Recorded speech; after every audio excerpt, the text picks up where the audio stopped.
अम्बेडकरी president Ambedkar सेना मूल निवासी।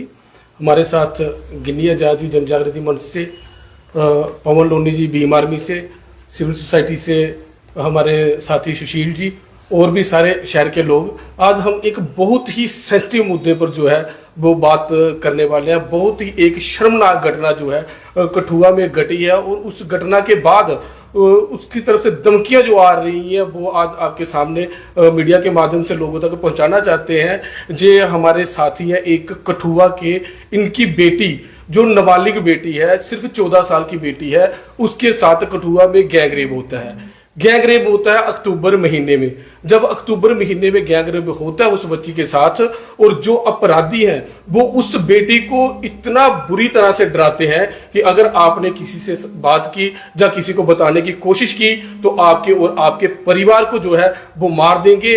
आप दलित हो लेकिन हम जो है उच्च जाति के लोग हैं, हम आपको कभी भी छोड़ेंगे नहीं। और उस बेचारी ने उस डर से जो है सहमे हुए अपने परिवार को नहीं बताया, और 10-15 दिन जब वो स्कूल नहीं जाती है उसके बाद पेरेंट्स जब बेटी को कहते हैं कि आप स्कूल क्यों नहीं जा रहे, तो जब उसके मतलब लिमिट खत्म होती है, क्योंकि वो कितने बहाने लगा सकती है रोज बीमारी के, जब स्कूल जाती है और वो जो अपराधी है फिर आकर स्कूल में जो उसको परेशान करते हैं और उसको परेशान कर कर उसकी जो उन्होंने एक जब इन्होंने तीनों लड़कों ने उसके साथ बलात्कार किया है, गैंग रेप किया है, उसकी वीडियो बनाई है और वो वीडियो उसको दिखाते हैं और फिर उसको ब्लैकमेल कर रहे हैं कि हमारे साथ चलो नहीं तो जो है आपकी जो वीडियो वायरल कर देंगी। बेटी ने फिर से जो है स्कूल आना बंद कर दिया और वो जब 1.5 महीना तक स्कूल नहीं आई तो उसको वो सोशल मीडिया के थ्रू व्हाट्सएप, इंस्टाग्राम पर, फेसबुक पर उसको मैसेज कर वीडियो भेज के तंग परेशान करने लगा। उसने जब हर जगह से ब्लॉक किया तो उसकी हिम्मत देखिए कि उसने उसके फ्रेंड सर्कल में वो वीडियो जो है वायरल करना स्टार्ट कर दी। जब वो उसके फ्रेंड सर्कल वालों ने बताया तो तब जब उस बेटी की हद पार हुई, उसने परिवार से बात की, बेटी और उसकी एक बड़ी बहन है, वो जब दोनों जाकर उस अपराधियों के घर जाकर उनको कहते हैं कि आपके बेटों ने हमारे साथ इतनी बर्बरता की है और उसके बाद भी जो है हमें वो हमारी वीडियो जो है वो वायरल कर रही है, तो उनके परिवार वालों भी कुछ भी उनको ना समझते हुए कहा कि आप लोग हमारे घर से भाग जाओ, आप लोगों के साथ ऐसा ही होना चाहिए। फिर जब लड़की घर पे आती है, घर जाने लगती है, तो वो जो गुंडे मवाली मैं कहूंगा अपनी इसमें कि उन्होंने क्या किया, तब वो रास्ते में जाकर द्वारा उन बच्चियों को मारा। जब बच्चियों को मारा तब उनकी जो हद वो पार होगी। उन्होंने 5 जनवरी को कठुआ वुमेन सेल में एप्लीकेशन दी, जिसकी जो है 6 तारीख को एफआईआर हो गई। एफआईआर होने के बाद 7 तारीख को 8 तारीख को जो है पुलिस को बताया जाता है कि एक अपराधी जो डिग्री कॉलेज के सामने उसका एक कैफे है, जगदीप नाम का लड़का है, वो वहां पर मौजूद है। एसएचओ मैडम को कहा गया, इन्होंने कहा, इनके भतीजे ने कहा कि मैडम वहां पर वो अपराधी है, आप उसको पकड़िए। और मैं पुलिस प्रशासन को भी कहना चाहता हूं कि आप अपराधियों के साथ मिले हुए हो क्या? जब आपको बताया जा रहा है कि वहां पर वो अपराधी है तो प्रशासन का क्या कहना था, उस एसएचओ मैडम का क्या कहना था, जब तक हम इन्वेस्टिगेशन नहीं करेंगे हम उसको नहीं पकड़ेंगे। मतलब क्या है कि प्रशासन की कहीं ना कहीं कोई मिली वक्त है उनको भगाने के लिए। और हमें सूत्रों के हवाले से हमें ऐसे पता चला है कि वो जगदीप नाम का जो लड़का है वो दुबई भाग गया है। और प्रशासन जो 6 तारीख से एफआईआर हुई है, अभी तक पुलिस ने एक भी किसी को गिरफ्तार नहीं किया है। जहां पर अगर किसी के साथ 752 का भी होता है, कोई मारपीट होती है, तो उनके परिवार वालों को लाकर पूरा दिन थाने में रख देते हैं। लेकिन इस केस में जब मैंने खुद प्रशासन से बात की, अपने साथियों को साथ लेकर, और प्रशासन को कहा कि उनके परिवार वालों को बुलाओ, जब आप उनको कहोगे कि आपके परिवार वाले जहां पर है तभी वो लड़के जो है आपके हाथ में आएंगे, अन्यथा नहीं आएंगे। तो वो प्रशासन कहता है कि हम परिवार वालों को नहीं ला सकते, लेकिन किसी नॉर्मल लड़ाई में परिवार वालों को ला सकते हैं। जे जा तो प्रशासन किसी के दबाव में जे कार्रवाई कर रहा है, कार्रवाई नहीं कर रहा है, जहां उनको मैं साफ तौर पर कहना चाहता हूं कि कोई मोटा माल उनको मिल गया है, पैसा मिल गया, जिसके कारण वो कार्रवाई नहीं कर रहे। लेकिन अंबेडकर सेना मूल निवासी से इन्होंने जो संपर्क किया है, मैंने सभी संगठनों को साथ लेकर और आपके माध्यम से मैं कठुआ में जितने भी पॉलिटिकल लोग हैं, दलित चाहे वो किसी भी जाति से है, जहां मैं मतलब जाति पाति से ऊपर, क्योंकि जो बेटी है, बेटी हर एक की साझी होती है, उसमें कोई जात पात नहीं होनी चाहिए। लेकिन जिन्होंने ये क्राइम किया है उनकी मानसिकता है कि हम उच्च जाति के हैं। लेकिन मैं कहूंगा कि इस बेटी के मामले में कोई भी ये ना समझे कि ये दलित है, हर किसी को आगे सामने आना चाहिए और आपके माध्यम से हम प्रशासन को चेतावनी देना चाहते हैं, क्योंकि 2 बार हम पहले टाइम प्रशासन को दे चुके हैं कि किसी को गिरफ्तार करो, उन्होंने नहीं किया है। कल जो है हम सड़कों पर होंगे और लोगों से भी अपील करते हैं कि ज्यादा से ज्यादा लोग जो है वो जहां पर आए। कोई भी जथेबंदी है, चाहे कोई गुरु रविदास सभा बनी हुई है, महाशा सदर सभा बनी हुई है, गुरुद्वारा प्रबंधक कमेटी है, कोई कबीर साहब के नाम पर है, कितनी भी जथेबंदी है, मैं सबसे अपील करता हूं कि इसको अपनी बेटी समझते हुए, इस दुख को समझते हुए आप ज्यादा से ज्यादा लोग है जो सड़कों पर आओ और परिवार को इंसाफ दिलाओ। क्योंकि अगर ऐसी जो मानसिकता रही तो ये दिन दूर नहीं है, जैसे यूपी बिहार में होता है वही चीजें जहां पर होना स्टार्ट हो जाएंगी। और सबसे बड़े मैं आपको बात बताना चाहता हूं, प्रशासन को इस चीज का पता चला कि जब जो अपराधी है वो उच्च जाति के जो है वो, मैं आपको मीडिया के माध्यम से सीधा ही कहना चाहता हूं, वो राजपूत कम्युनिटी से है और राजपूत कम्युनिटी की उस गांव में एक मीटिंग होती है और उस मीटिंग में वो कहते हैं कि हम किसी को भी अपने जो हमारे लड़के हैं उनको हम अरेस्ट नहीं होने देंगे। और ये चीज प्रशासन ने हमें खुद बताई है कि हमें पता है कि उनकी मीटिंग हुई है, लेकिन प्रशासन मूक दक्षक बनकर जो बैठा हुआ है, इसको अंबेडकर सेना मूल निवासी और हमारे जितने भी सहयोगी संगठन है इसको बर्दाश्त नहीं करेंगे। जब तक लड़की को इंसाफ नहीं मिलेगा हम लोग जो है सड़कों पर रहेंगे। प्रदीप भाई, एफआईआर दर्ज हो चुकी है? जी बिल्कुल, एफआईआर जो है दर्ज हो चुकी है। एफआईआर 6 तारीख को दर्ज हुई है और 7 तारीख को हम बता रहे हैं, जो उनके पेरेंट्स है जो बता रहे हैं कि वहां पर जो अपराधी है वो है, लेकिन उसको पुलिस नहीं अरेस्ट कर रही है, कहते हैं इन्वेस्टिगेशन के बाद करेंगे। 3 आरोपी हैं इसमें, एक के लिए आप कह रहे हैं कि दुबई भाग गया, इसकी जानकारी आपको कैसे मिली और आप किस आधार पर कह रहे हैं कि वो भाग? देखिए, जो उनके फ्रेंड सर्कल में लोग हैं, जैसे ये बात पूरे कठुआ में फैल चुकी है, तो हमने भी अपने सोर्सेस है जो लगाए कि कहां कहां जो लड़के हैं, हम भी अपने तौर से जो है रैकिंग करना स्टार्ट कर रहे हैं कि कहां पर अगर प्रशासन कुछ नहीं करेगा तो हम भी हाथ धरे नहीं बैठेंगे। अगर हमारे हाथ लगता है तो हम भी उनको छोड़ेंगे नहीं, क्योंकि हमारी बहन बेटी से जो गलत हुआ है हम इसको बर्दाश्त नहीं करेंगे। जब हम उसको देखने के लिए रैकी करने के लिए कर रहे हैं तो हमें पता चला है सूत्रों से कि वो जो जगदीप नाम का लड़का है वो बाहर भाग चुका है और दूसरे भी वो भागने की फिराक में है, लेकिन प्रशासन कोई कार्रवाई नहीं कर रहा। मेन आदमी कौन है जिसने उसका वीडियो शूट किया और जिसने इस सारे घटनाक्रम को अंजाम देने में? तीनों मेन है। आप पिता हैं लड़के? कैसे हुआ ये सारी घटना हुई?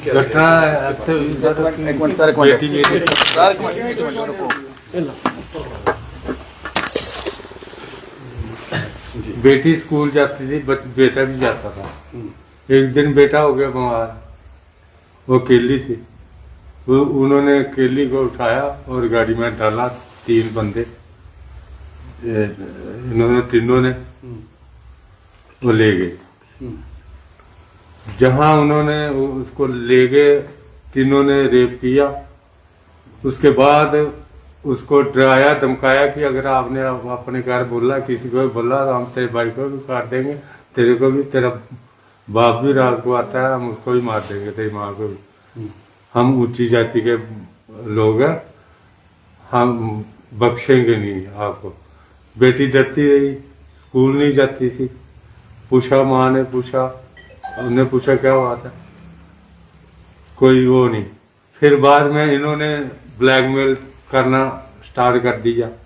उसकी वीडियो बनाई थी कि अगर तू हमारे साथ मिल तो नहीं तो हम तेरी वीडियो जो ब्लैक वो कर देंगे, वायरल कर देंगे। फिर वीडियो भी उन्होंने भेज दी, वो मेरी लड़की के पास ही पहुंची, बड़ी लड़की के पास। हम तो सर इतने पढ़े लिखे नहीं है।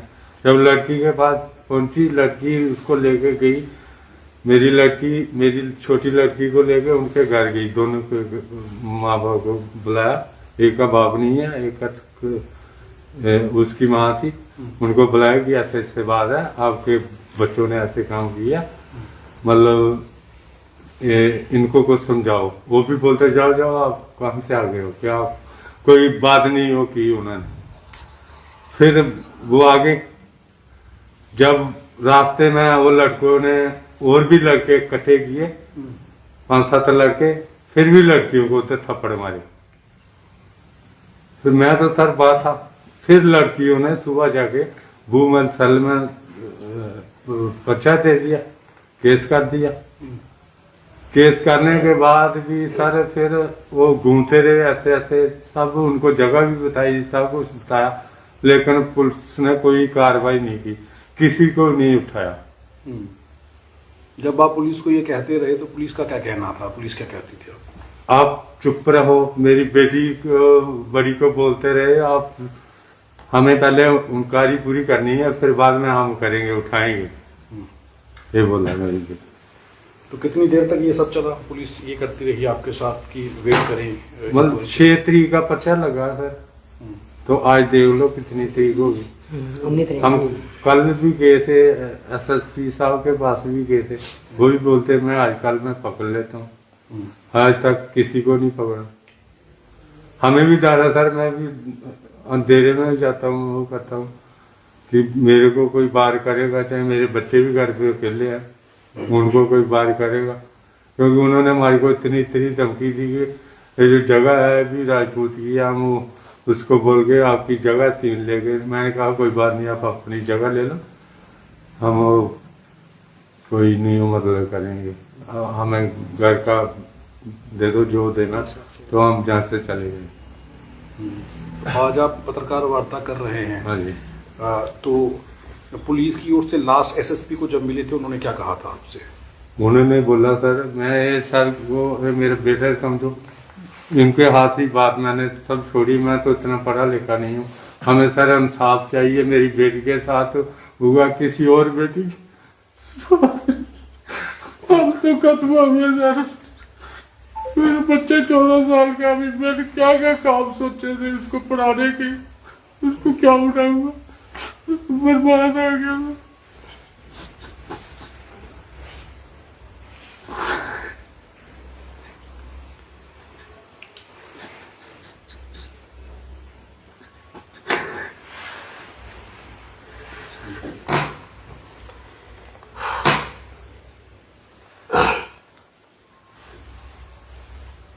बोलो। इनकी बच्ची जो कौन सी क्लास में पढ़ती थी?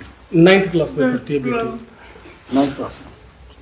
14 साल की, 14 साल की। तो भीम आर्मी भी आप लोग साथ में पवन बैठे हैं, तो अब फर्दर क्या एक्शन लेने वाले हैं आपके संगठन?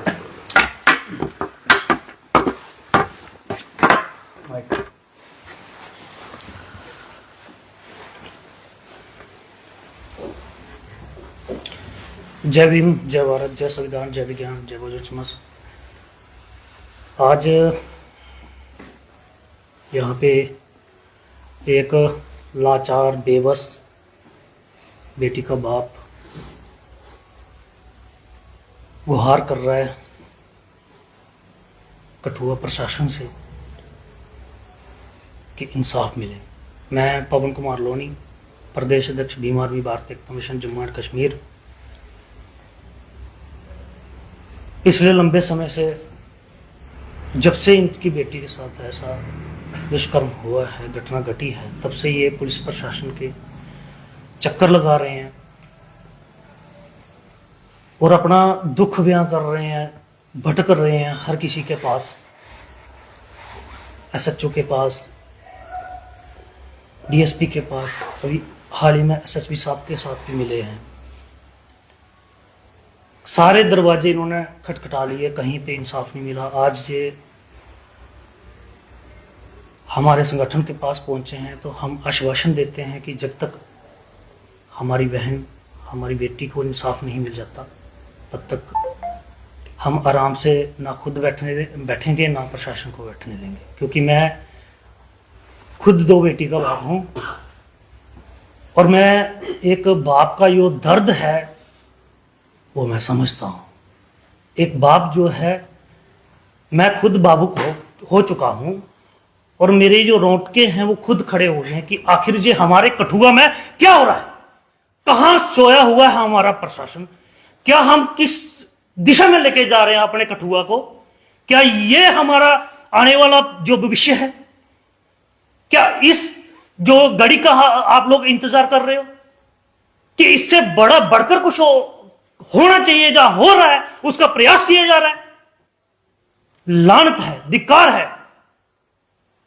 कितना बेबस और कितना लाचार एक बाप जो है गिड़गिड़ा रहे आपके दरवाजे पे, तो आप एक इंसाफ नहीं कर सकते? क्यों हम बड़े बड़े पदों पे, क्यों हम संवैधानिक पद पे बैठे हुए हैं, अगर हम एक बच्ची को इंसाफ नहीं दे सकते तो हमारा जहां पे है क्या, हम क्यों बैठे हैं यहां पे?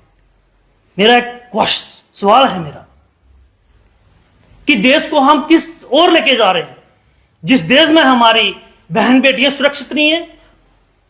ये कठुआ, मुझे शर्म आ रही है कि मैं इस डिस्ट्रिक्ट का वासी हूं, क्योंकि यहां पे इंसाफ नाम की कोई चीज ही नहीं है। क्या ये इंसाफ नहीं हो सकता, या ये लोग इंसाफ नहीं कर सकते? जब से ये गुहार कर रहे हैं, जैसे ये कह रहे हैं कि आप शांत रहो, शांत रहो, शांत की आड़ में लोगों को छुपा दिया, हथियारों को, अपराधियों को छुपा दिया। आखिर कब तक एक बाप ऐसे रोता रहेगा? जब से घटना घटित है, पूरा परिवार आप देख सकते हैं कि रो रहा है, चिल्ला रहा है, कि गुहार कर रहा है कि इंसाफ दो। कहां जाएगा? सारे दरवाजे खटखटाने के बाद आपके पास पहुंचा है। और मैं ये विनती करता हूं कठुआ वासियों को, जम्मू वासियों को, पूरे ही भारत देश से, कि आओ मिलके इस बेटी को इंसाफ दे। एक बेबस बाप जो है, रो रहा है, गिड़गिड़ा रहा है, उसकी पुकार को सुनो। जैसे मेरी बेटी हैं वैसे आप सबकी बेटी हैं। बेटी सुरक्षित नहीं है, सुरक्षित हाथों में देश नहीं है। बाबा साहब एक बात कह के चले गए थे कि जब तक ये कॉन्स्टिट्यूशन, ये भारत का संविधान सुरक्षित हाथों में रहेगा तो ये भारत का संविधान अच्छा साबित होगा। जिस दिन ये गलत हाथों के लोगों के हाथों में होगा तो ये गलत साबित होगा, इंसाफ नहीं होगा। आज इंसाफ की गुहार कर रहा है एक बाप, तो आओ मिलके इस बाप को इंसाफ दिलाएं, उस बहन को इंसाफ दिलाएं। तो मेरी विनती है प्रशासन से, जिला प्रशासन से, जी आप इंसाफ करें, मजबूर मत कीजिए इस बेबस बाप को, इस बेबस समाज को कि ये रोडों पे आए और आपसे गुहार करे कि हम अपने अधिकारों के लिए जानते हैं कि कैसे लड़ना है। वो हमें बाबा साहब हमारे अधिकार छोड़ के गए हैं, हम उस पर कॉन्स्टिट्यूशन जो तरीके से, संवैधानिक तरीके से लड़ाई लड़ेंगे और इंसाफ जरूर देंगे। बहुत बहुत धन्यवाद। हाँ सुशील उत्तर सर आइए। और सेंटर जाओ।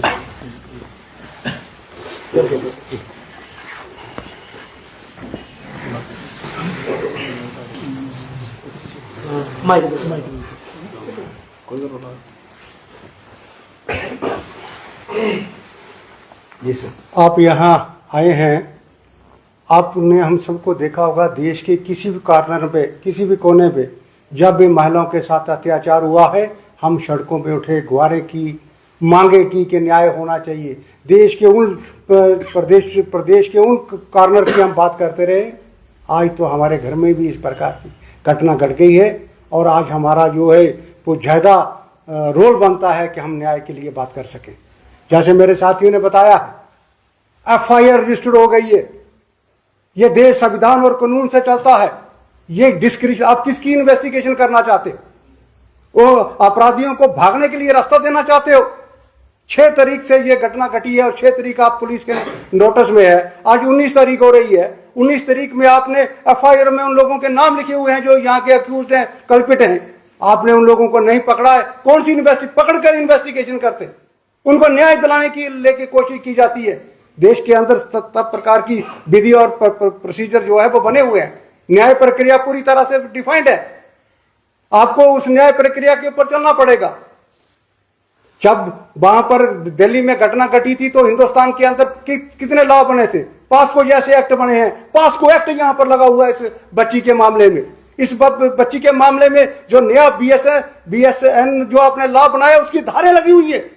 उस धारे लगने के बावजूद भी आज पुलिस प्रशासन जो है वो इतनी धीमी गति से काम करेगा, तो मुझे लगता है कि पुलिस प्रशासन जो है वो यहां पर अपनी ड्यूटी का निर्वाह नहीं करना चाहता है। वो चाहता है कि लोग सड़कों पे आए, वो चाहता है कि लोग जो हैं वो बाजार बंद करें और पूरी तरह से जाए। हम उनको वार्न करना चाहते हैं कि अगर 10 घंटे के अंदर अंदर उन मुलजिमों को पकड़ा नहीं गया तो कठुआ में ईंट से ईंट बच जाएगी, शायद उनको इन बात का इल्म नहीं है। ये वही लोग हैं जो लोग उन्नाव के लिए बोलने वाले थे, ये वही लोग हैं जो लोग मणिपुर के लिए बोलने वाले थे, ये वही लोग हैं जो वेस्ट बंगाल कलकत्ता के घटना के लिए बोलने वाले लोग हैं। ये तो हमारे घर में घटना घट गई है। आप इतने बड़े पद पे बैठे हुए हैं, आपको न्याय देने का लोगों को काम मिला हुआ है और आप न्याय नहीं दिला पाते। आप इन्वेस्टिगेशन, जब उसका बाप जाता है, समाज के लोग जाते हैं, बात कहते हैं, मांग करते हैं कि कार्रवाई होनी चाहिए, वो इन्वेस्टिगेशन करना चाहते हैं ताकि मुजरिम इतनी दूर भाग जाए कि पुलिस उनको पकड़ नहीं सके।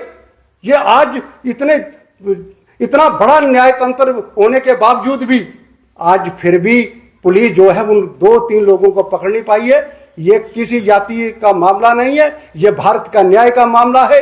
ये बेटी बचाओ बोलने वालों की जबीन आज जो जीभ है वो काली होती नजर आ रही है। आज कोई न्याय के लिए बोल नहीं रहा है। आज हमें सुनकर के आज इन्हें हमसे बात की है और हमारा जो कलेजा है मुंह की तरफ आ रहा है कि इस प्रकार की घटना जो है वो घटती है। इतना तंत्र यहाँ पर बैठा हुआ है, इतना बड़ा मैकेनिज्म बना हुआ है, सारे कानून हमारे साथ हैं, उसके बावजूद भी आप 20-20 दिन 12-15 दिन अपराधियों को नहीं पकड़ते हो और जाते हैं तो आप इन्वेस्टिगेशन करते हो। ये इन्वेस्टिगेशन आप लोगों की करनी पड़ेगी कि आप इन्वेस्टिगेशन में देरी क्यों कर रहे हो, आप उनके ऊपर उचित कार्रवाई क्यों नहीं कर रहे हो। ये हमारी मांग है प्रशासन से कि प्रशासन इस पे उचित कार्रवाई इमीडिएट करे। आपने सारी सेक्शन उस पर कोर्ट की है, पॉस्को की एक्ट लगाई हुई है।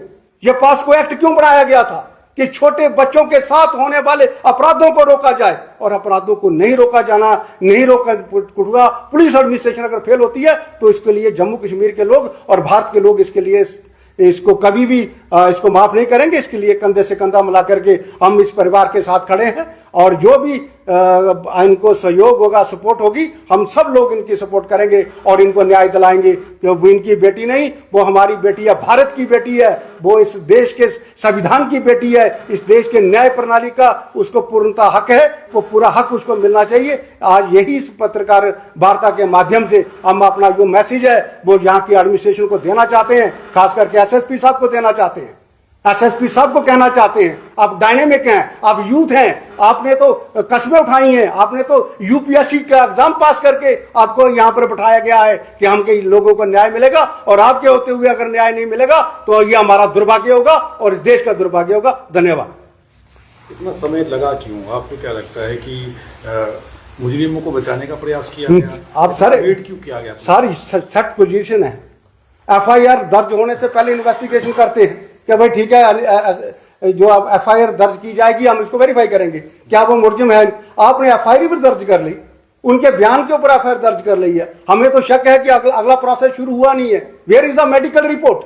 क्या क्या कदम पुलिस ने उठाए हैं? ये कल इनसे मिले थे, इनसे समय वो मांग रहे थे, हम समय, इन्होंने समय शायद 2 दिन का उनको दिया हुआ है। इस 2 दिन के समय के बाद ये पूरी डिटेल्स हासिल की जाएंगी और जो न्याय प्रक्रिया है उसको पूरी तरह से एग्जाम किया जाएगा। कहीं पर भी अगर किसी प्रकार की ढलाई और गलत दिशा में इन्वेस्टिगेशन को ले जाते होंगे तो कौन इसको सुपेर करेगा। पिता के पिता कह रहे हैं कि धमकी आ रही है, तो क्या किसी घटना क्रम को अंजाम देने का मौका दिया जा रहा है मुजरिमों को? देखिए सर, ऐसे है कि जो मुजरिम होता है वो अपनी जान बचाने के लिए हर प्रकार के हथकंडे अपनाता है। वो इनको डराएगा भी, जैसा आप भी कहे। प्रशासन तो नहीं ना डरना चाहिए, पुलिस को तो नहीं ना डरना चाहिए, इनको पूरा इनका सपोर्ट करना चाहिए, इनको प्रोटेक्शन देनी चाहिए। और वहां जिस भी क्षेत्र की ये बात है वहां के रिस्पॉन्सिबल लोग हैं उनको बुला करके सरेंडर करवाना चाहिए। तो मुझे नहीं लगता कि इस ढंग से हुआ है। कई शहर में ऐसी घटनाएं हैं, हमने लोगों को सरेंडर कराया है, मर्डर केसेस में लोगों को हमने सब पुलिस के सामने प्रस्तुत किया है। तो ये इस तरीके की पार्शलिटी जो है वो ठीक नहीं है। पुलिस प्रशासन को चाहिए कि उचित वो कदम उठाए और इसकी हम कामना करते हैं और यही हम कहना चाहते हैं। जी मैं बोल रहा हूँ, तुम भी बोलना है? हाँ, तुम्हें डर लग रहा था।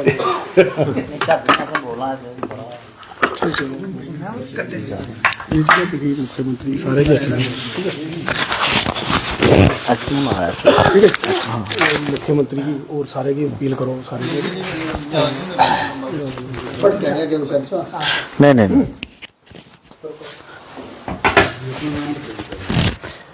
मेरा नाम गिनी आजाद, मैं जनजाति मंच का सदस्य, अंबेडकर सेना मूल निवासी और भीम आर्मी और साढ़े सारा एडवोकेट।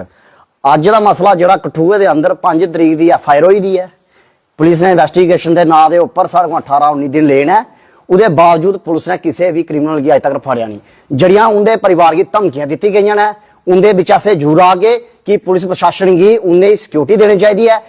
पास्को एक्ट लगे दा, गैंगरेप का एक्ट लगे दा, उहदे कन्ने SC ST एट्रोसिटी एक्ट जिहड़ा पुलिस ने नहीं लाया, ये पूरे समाज के उपर एट्रोसिटी हुई है, दलित समाज के उपर। और ये जिहड़ी बेटी है पूरे समाज की बेटी है। अस पुलिस प्रशासन की बड़ा टाइम दे लिया, पुलिस प्रशासन की हूं चाहिए तुरंत कार्रवाई करनी चाहिए है। लेकिन पुलिस प्रशासन है जिहड़ा क्रिमिनल कन्नै खड़ोते दा, उन्हें की पैसे थोड़े दे इस चीज के काफी शायद, और तां पुलिस धीमी कार्रवाई कराई। अस इत्थों दी LG प्रशासन और जिहड़ी नवीं गवर्नमेंट बनी दी उमर अब्दुल्ला की सरकार NC गवर्नमेंट की आगे थोड़े राज के अंदर देखो, कठुए के अंदर जिहड़ा सीफा केस के अंदर होया, अज मुड़िया कठुए के अंदर केस एक होया। इहदे बावजूद उहदे कोल पहले भी इन्हें मुने ग्रां के अंदर 2-3 केस और किए, लेकिन उन्हें बाज उठा पाई।